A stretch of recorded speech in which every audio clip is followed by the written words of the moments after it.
চাণক্যের মতন এমন একজন দূরদৃষ্টি সম্পন্ন বিচক্ষণ ব্যক্তির মৃত্যু আবর্জনা স্তূপে কেন এমন পরিণতি হলো? জানেন কি আসল রহস্য? চাণক্য তার মৃত্যুর প্রতিশোধ কিন্তু নিয়ে গিয়েছিলেন। চাণক্য তার মৃত্যুর প্রতিশোধ নিতে রেখে যান একটি ছোট বক্স। কি ছিল সেই বক্সে? চাণক্য ছিলেন মৌর্য সাম্রাজ্যের একজন প্রখ্যাত রাষ্ট্রনায়ক এবং অর্থনীতিবিদ ও পণ্ডিত। তার শাস্ত্র জ্ঞান বা নীতি জ্ঞান একটি শিশুকে রাজায় পরিণত করেছিল। কিন্তু এমন একজন মানুষের এমন পরিণতি কেন?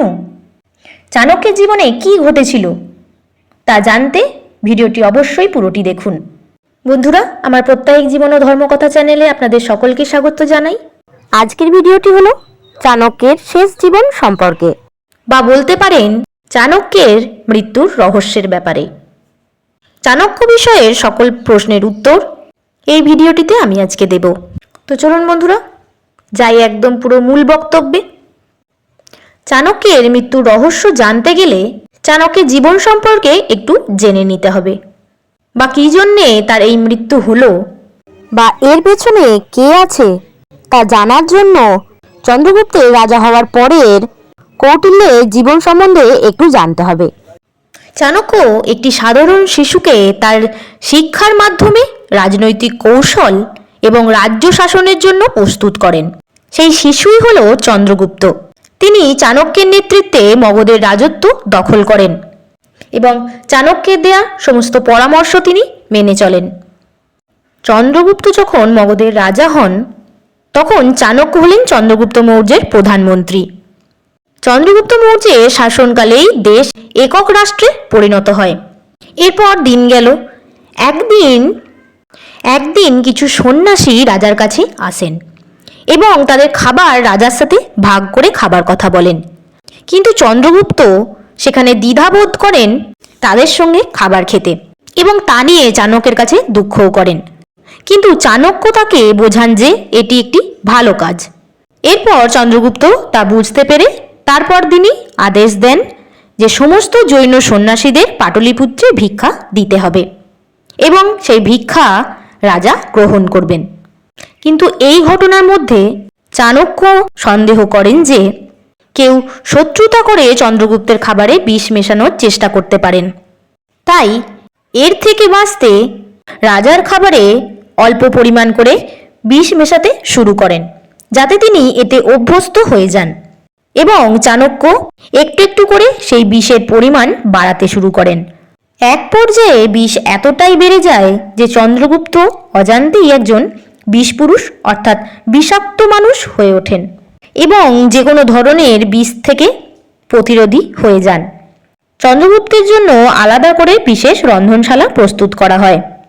চন্দ্রগুপ্তের স্ত্রী হলেন দুর্ধরা এবং তিনি ছিলেন গর্ভবতী। চন্দ্রগুপ্তের স্ত্রী দুর্ধরা স্বামীর সাথে খেতে চাইলেন, কিন্তু চাণক্য তা প্রত্যাখ্যান করেন এবং বলেন যে রাজার খাবার বিশেষভাবে তৈরি হয়, তা কাউকে দেওয়া যাবে না। দুর্ধরা কৌতূহলী হয়ে ওঠে এবং তার স্বামীর জন্য তৈরি খাবারের স্বাদ নিতে রান্নাঘরে গোপনে প্রবেশ করেন। তারপর রাজার খাবার থালা থেকে খাবারের স্বাদ নেন, কিন্তু সেই খাবারে তো ছিল বিষ। তার মধ্যে থাকা বিষের কারণে তার শরীর অসুস্থ হয়ে পড়ে। চাণক্য ঘটনাস্থলে ছুটে যান এবং তাদের বাঁচানোর চেষ্টা করেন। তার সন্তানকে মৃত্যুর হাত থেকে বাঁচাতে 4 মাসের গর্ভবতী দুর্ধরার গর্ভ থেকে সিজার পদ্ধতিতে শিশুটিকে বার করে নেন। দুর্ধরা মারা যান, কিন্তু এক ফোঁটা বিষ নাভির মাধ্যমে শিশুর মধ্যে প্রবেশ করে। তবে শিশুটি কিন্তু বেঁচে যায়। তার নামই রাখা হয় বিন্দুসার। দুর্ধরার মৃত্যুর পর চন্দ্রগুপ্ত জানতে পারেন যে চাণক্য তাকে একজন বিষাক্ত মানুষে পরিণত করেছে। চন্দ্রগুপ্ত এই কথা জানতে পেরে তিনি সিদ্ধান্ত নেন যে তিনি একটি সন্ন্যাসী জীবনযাপন গ্রহণ করবেন। এরপর চাণক্য বিন্দুসারকে রাজা হওয়ার জন্য প্রস্তুত করেন।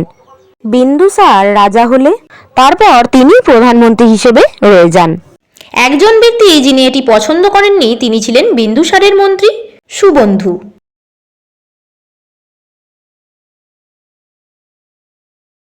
সুবন্ধু ষড়যন্ত্র করে বিন্দুসারকে ভুল বোঝাতে শুরু করেন যে তার মাকে চাণক্য গর্ভ কেটে হত্যা করেছিল। এবং সেই তার মাকে বিষ পান করিয়েছিল, যার কারণে তার মায়ের মৃত্যু হয়েছে। এবং বিন্দুসার সে কথা বিশ্বাসও করে নেন। কিন্তু এদিকে চাণক্য তিনি ভাবলেন যে সম্রাট তার উপর ক্রুদ্ধ হয়েছেন, তার জীবন ছাড়া আর কিছুই হারানোর নেই। চাণক্য বুঝতে পারেন যে তার মন্ত্রিত্ব থেকে অবসর নেওয়ার সময় এসে গেছে। তিনি তার সম্পদ গরিব বিধবা এদেরকে দান করে দিয়েছিলেন এবং সন্ন্যাস জীবনযাপন শুরু করেন এবং অর্থশাস্ত্রের মতন বই লেখায় মনোযোগ দেন। এদিকে বিন্দুসার নার্সদের কাছ থেকে তার জন্মের পুরো কাহিনী শুনে চাণক্যের কাছে ক্ষমা ভিক্ষা করতে ছুটে আসেন। বিন্দুসার সুবন্ধুর উপর ক্রোধ প্রকাশ করেন। এদিকে সুবন্ধু চেয়েছিল যে চাণক্য যাতে জীবিত শহরে ফিরে না যায়। বিন্দুসার চাণক্যের সাথে দেখা করতে গিয়ে দেখেন যে তিনি আবর্জনার স্তূপের একটি পাশে বসে রয়েছেন। সেটি দেখে বিন্দুসার নিজের মনে মনে নিজেকে দোষ দিতে থাকে। এটা ভাবেন যে তিনি রাজার দ্বারা দুর্ব্যবহারের প্রতিবাদে একটি আবর্জনার স্তূপে বসে আছেন। এরপর বিন্দুসার তাকে মন্ত্রী হিসেবে ফিরিয়ে নিয়ে যাওয়ার জন্য অনুরোধ করেন, কিন্তু চাণক্য তা অস্বীকার করেন। এই কথোপকথনের সময় সুবন্ধু আবর্জনা স্তূপে একটি ছোট আগুন ফেলে দেয় এবং চাণক্যকে জীবন্ত দগ্ধ করে সে। তাহলে বন্ধুরা, আপনারা জানলেন যে চাণক্যের মৃত্যু কেন এই আবর্জনা স্তূপে হয়েছিল। এবার বলবো যে চাণক্য কিন্তু মারা যাবার পরেও তার প্রতিশোধ কিন্তু নিয়ে গিয়েছিলেন। তার তুখোড় দূরদৃষ্টি এবং বুদ্ধি দ্বারা তিনি একটি কার্য করে গিয়েছিলেন। তিনি যখন সন্ন্যাস নেন তার আগেই তিনি এই কাজটি করে গিয়েছিলেন যাতে ষড়যন্ত্রকারীরা উচিত শিক্ষা পায়।